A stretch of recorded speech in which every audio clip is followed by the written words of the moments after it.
Yo, Mana Squad, are y'all like me and tired of losing games of Commander? And just like so many games, like losing so much, like losing a lot, like a lot. Are you tired of misplaying so much that when you actually play a card correctly, your play group gives you a round of applause? Does your play group give you dirty looks when you play blue cards in your Boros deck? So yeah, we can't actually do anything about that. We can't help you. But if you want to look good while you play Magic poorly, then we got you. Get ready to rock into the AM's new spring collection featuring the relaxed button-ups and daily shorts so you can look oh so good while you lose. The relaxed button-ups feature lightweight performance fabric, a 4-way stretch, relaxed fit, and sun protection. So whether you live in a literal desert like me or just in a packed convention hall, it'll help you stay cool. And the daily shorts feature hidden zippered pockets, zippered back pockets, and a 4-way stretch fabric that'll have you feeling comfortable even if you got a booty like Tree of Perdition. Hit up the discount link on the screen and in the description below to help show the channel some love and save some money. And remember, as Kenneth E. the Heathen always says, something about space, dripping, screaming, we don't know.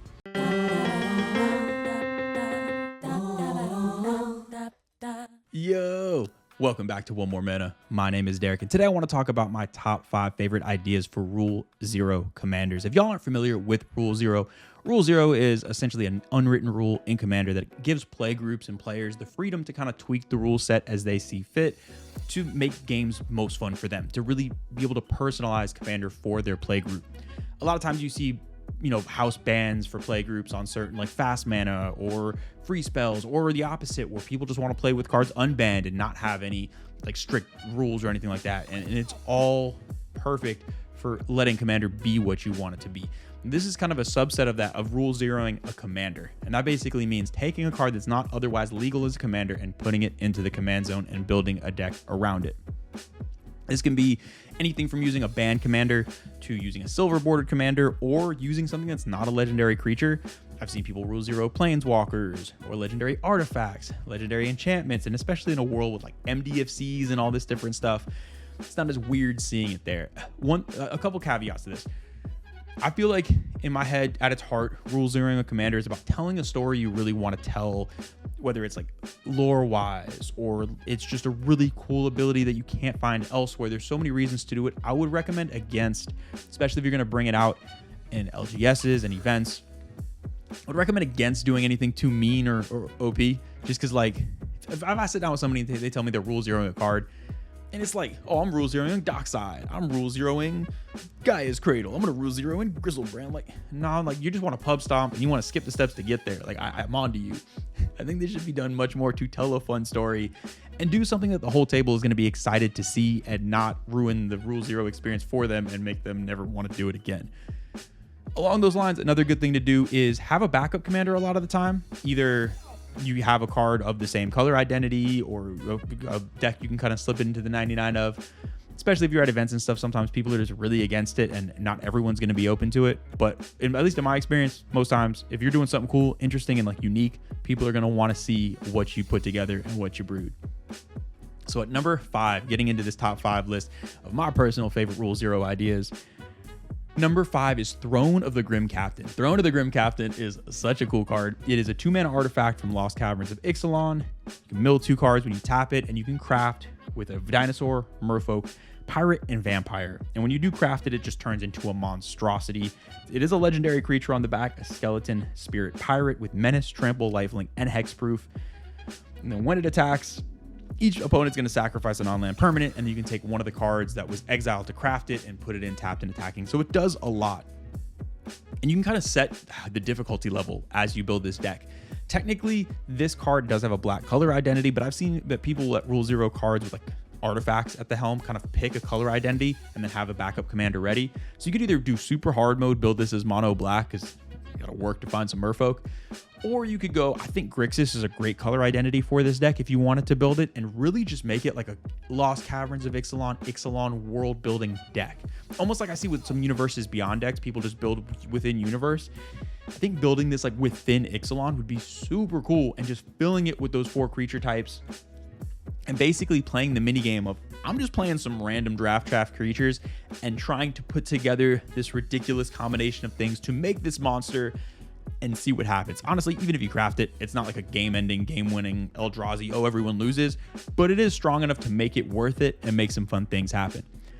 One thing I will say is, like, flavor-wise, it feels like it's still cool as a commander because it is this throne and everything's crafting together to create this legendary creature. It's almost like you have like an entrance for your commander where the throne comes out and then things happen and bam, the commander's like burst forth, and it's, I don't know, I can't explain exactly why, but flavor wise it feels like it should be a commander, and that's all I have to say about that. Now, number 4, this one is, look, if anybody had a problem with playing this one, I would, they probably just haven't watched the movie enough. It's Ravenous Tyrannosaurus. It's one of the Universes Beyond cards for Jurassic World.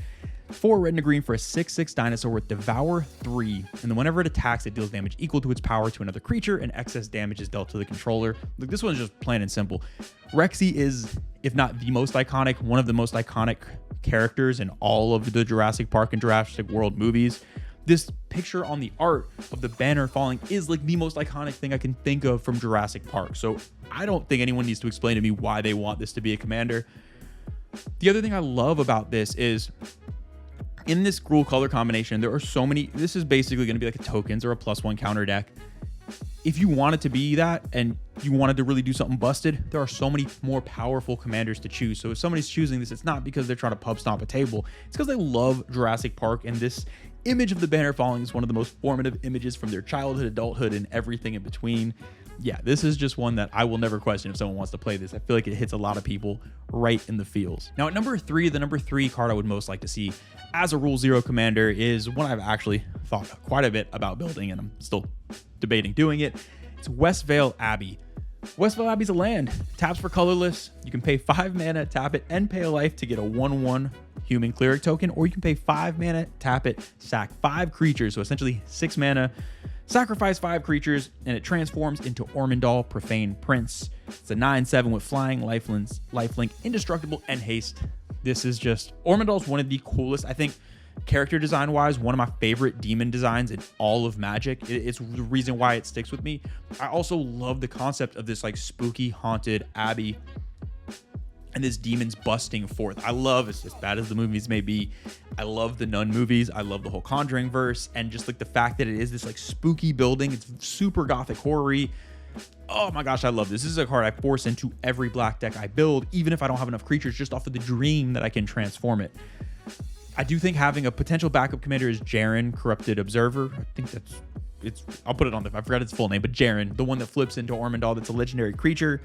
I've tried so many times to build that. I've done a deck tech on it. It's so unreliable, and it's so difficult to pull off that I think this is a cool, like, you want to play it, you want to get Ormondal out. You still have to work really hard for it, but it's a little bit of an alternative way. But you do have that backup commander basically built in. But yeah, if someone wanted to play this, I wouldn't even be mad, as long as you're not like turboing it out like turn 3 by some broken stuff. I think it's really cool and a fun way to have Ormondal as your commander. Now at number 2, this one is going to hit me in the feels as I talk about it. It should probably hit some other people out in the fields out there, and it is the Rule 0 partner pair of Feldon of the Third Path and Loran of the Third Path. If you aren't familiar with Feldon's backstory, you need to go look it up. It is heartbreaking. Basically, you can see his flavor text. She will come back to me. His whole flavor of his card is that he's trying to bring back his wife in order to say goodbye, and he's been cursed for people to bring back instead giant worm coral engines, dragons, and Eldrazi instead. So you can imagine how he feels about that. But what I love is Rule 0ing them as partners together. Honestly, you're making a Boros deck. You're not going to break too much. Honestly, most of what Feldon wants to do is already just in red, so it's not going to make it this, oh, now Feldon's broken. Like, it's still going to be mostly like a Feldon deck. But the best thing about this is if you Rule 0 them as partners, you can finally, after all these years, have a scenario where Loran's on the battlefield, dies. Feldon then uses his ability to bring back that artifact copy of Loran and say goodbye. And for once, it is not a Worm Coil. It is not a Hellkite Tyrant. It is not a Pathrazor of Ulabog. It is Loran, and he can say goodbye. And that is a beautiful thing. And I will not rob anyone of having that reunion moment on their battlefield. It's a beautiful story to tell. And at number 1, the number 1 card, in this case cards, I would most love to see as a Rule 0 commander is the Delver of Secrets Cycle. If y'all aren't familiar, Delver of Secrets is a card way back from OG Innistrad. It's obviously of staple in so many formats, and it's a 1 mana 1/1 that if you look at an instant or sorcery off the top on your upkeep, it transforms into a 3/2 flyer. So many decks built around it. And it doesn't really obviously see much play in Commander, but if you also weren't aware, it's part of a cycle of cards. You have Delver of Secrets, then you had Aberrant Researcher, and then you end up with Docent of Perfection. It's essentially just seeing this progress of this researcher turn into this insectile horror, if that's a real word or phrase. And it's one of my favorite cycles in Magic. I love the art on it. Super spooky, super gothic horror. I just think it's so cool. But none of them are legendary. And I have seen kind of two ways people do this. One, I've seen people just want to play Docent of Perfection as a commander. And I think, honestly, if Eldritch Moon had come out in 2023, what year is it? 2024, this would 1000% would be a legendary creature. Like, everything about it, 100% this would be a legendary creature. But at the time, not everything was legendary, so it's not. So if you wanted to say, look, Docent of Perfection, it's almost like a weird Talrand. You make 1/1s, then when you get enough, it then transforms to make them 3/2 flyers. I'm not going to be mad at you. But I think hard mode, and the more fun way to do this, is playing the entire cycle. Or basically, you play Delver of Secrets, it transforms into the Insect, and then once it gets to the Insect side, you can then pay the mana to then get out the next iteration of it in the Aberrant Researcher. And then whenever that transforms, you can then pay the mana to get out the next version of it in the Docent of Perfection. And that's how you play the card. And so you're paying the commander tax essentially on the original Delver of Secrets, and then each time you have to go through all that work to transform it into this final iteration. I use this. I have a Talrand deck that I absolutely love. I've talked about, done deck techs on, and my Talrand is the primary commander. But if I want to play an underpowered version of the deck and do some weird stuff, this whole Delver of Secrets cycle is actually an alternative commander for that deck, where I just have them 3 off to the side, switch out Docent of Perfection, put Talrand in the 99, and then I'm able to play this. Makes the deck a whole lot weaker, but it also makes it so much fun. It's, again, that mini game within the game. I'm transforming these insects, getting different forms out. One of the coolest things ever. And I do think if you're trying to bring a Rule Zero deck to your playgroup for the first time, this type of thing is the best, where you're severely powering down your own deck to do so, but getting to tell a story that you really want to tell. It's what I love about Commander, and it's what I love about being able to Rule Zero in cards that otherwise you wouldn't be allowed to play. That is going to do it for this week's video. I really hope y'all enjoyed it. I love this concept. I think I want to do follow-up videos to this to talk about more Rule Zero commanders, because until I started building this Delver of Secrets thing, I didn't realize how much fun I would have with it. And as someone who cares about flavor, you think I would. But anyway, let me know in the comments below, do y'all have any favorite Rule Zero commanders that you have built, want to build, or have thought about building? How do y'all feel about Rule Zero? Is this something that if somebody sat down with a card, is there any situation where you would let them play a Rule Zero commander, or is this just a no-no all the time? As always, a huge shout out to the patrons. We love and appreciate y'all so much. Obviously got all types of stuff we're scheming up, exciting things to come, some new series as well. Until then, I will see y'all next time. Yooo Mana Squad, if you like any of the cards you see in today's video, make sure to hit up the affiliate link down below to TCG Player. You can help look up some of your local game stores in the process and help show the channel some love. And you know you got to look good while you play in order to play good, so make sure you hit up our link to Into the AM as well. We have the discount code down in the description below. Look, you got to listen to Kenneth the Heathen, and he always says something about dripping in space and screaming. We don't know what it means, but do what the man says. And last but not least, hit up Heavy Play. Heavy Play is going to have some of the nicest playmats and deck boxes out there. Their magnet system between their deck box and dice trays and playmat is amazing, especially if you're playing at like bars, restaurants, stuff like that. You got to get up and move. There is no better way to keep all your stuff together, and you can show the channel some love in the process. Stay petty.